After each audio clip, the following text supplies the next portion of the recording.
Hello गाते को सलाम को डी गुन मनोज जोहार नवा अबवा चैनल से खय तबे गाते को तिहिना वीडियो दो थोड़ा अलग गिता बना जैसे अड्डी दिन खज गे इन हंते हंते दाड़ाना रोड रोडते अदो दाड़ान अक्तर बोले इन मिटे अड्डी दिन खज गे इन मने रे मंडरा कना जब उनको दिको ओड़ा इन नेलदा ना बस्ती नेलदा मेन रोड आड़े आड़ते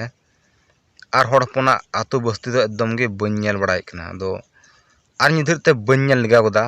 नेल का खाद थोड़ा साइड ᱧᱚᱜ ᱨᱮ ᱛᱟᱦᱮᱱᱟ ᱚᱱᱟ ᱦᱚᱲ ᱦᱚᱯᱚᱱᱟᱜ ᱵᱚᱥᱛᱤ ᱫᱚ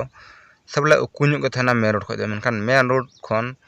आमने सामने दो एकदम तीस रहा बन नेल लगा कदा अदो इन उना को नेलते बोले हुदिसोआ मेन आखिर उनका दो चिकाते बोले हड़ हपना ओड़ा बस्ती को बोले हमेशा उकू गे तहना और दिकू हपना दो एकदम हमेशा बोले लहा गे तहना मेन रोड खो आमने सामने गे तहना तबे उना रे कारण दो नुआ कना जैसे अबू दो मिटे आदिवासी कना बुन अदो आदिवासी ᱧᱩᱛᱩᱢ तेदो उनकान को बड़ाय कना कोई दो अड्डी दिन खोय बीर करे को बसा हेज कना से उनका बीर करे उकू करे उनका को बसा हेज कना उनको दो आदिवासी को मेताव कना उना शिक्षित बनु को पिछाया को ओलो पढ़ाते शिक्षित ते अड्डी तायम गया को उनको दो आदिवासी को मेताव को कना बोले हमेशा बोले अबू दो नुका बिजनेस लगी ते से नुका मेर आड़े रे दो बुन ओड़ा हेज कना हमेशा बोले उकू बुन ओड़ा हेज कना बोले बीर करे गी तबे बीर करे चेदा बुन अब बुन ओड़ा कना उना कोरना कारण हेना अड्डी दिन दो लड़ाई चला कान थेना अब हड़ अड्डी आड बुन लड़ाई कान थेना एटा जित को साथे अंग्रेज को साथे उनको आर्य समाज को साथे उनको साथे पूरा बुन लड़ाई कान थेना नवा ये बुन लड़ाई कान थेना बोले अब उनको को सड़ाय बुन थेना से अड्डी को साता बुन थेना ना ये अब दो ना बीर करे बुन ओड़ा हेजना आर तिना तो आतु बस्ती ना लटू लटू जतो गे बीर करे गे तहलना मेनखान निता दो टंडी इदियन ते बोले एकदम जतो गे नॉर्मल ना उनका बीर लेखा बांगे था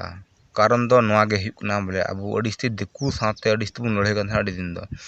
अदो उनाते लड़ाई खातिर ते अब दो उकुर बुन ओड़ाना आर ओंडे उकुर ओड़ा कते हन जब उनको दिकू को चला कान थना अब आतु दिसम ते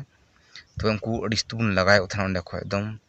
पूरा एकेन उनको दो बड़ी नजर ते बुन नेले को थना अदो ओना को खातिर ते अब दो हमेशा बोले उकुर बुन ओड़ा हेजना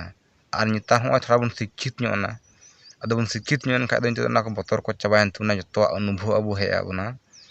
आर नितो दो हड़ को शिक्षित दिन खाय नितो दो होय मेरिट कोड़े हबुन ओड़ा कान गया जगह जमीन हताव कते आर नितो दो होय मौज गे चला कान तुबुन गया अड्डी दिन का दो उनका दो बांग हुई कना अदो तिहिना वीडियो दो अंडे गे मुचाद तुबना जुदी वीडियो पे कुसिया तुम खाय दो लाइक शेयर करताउन पे आर साथे सब्सक्राइब कता पे नवा अबवा चैनल मा तबे लेकन सनाम को जोहार।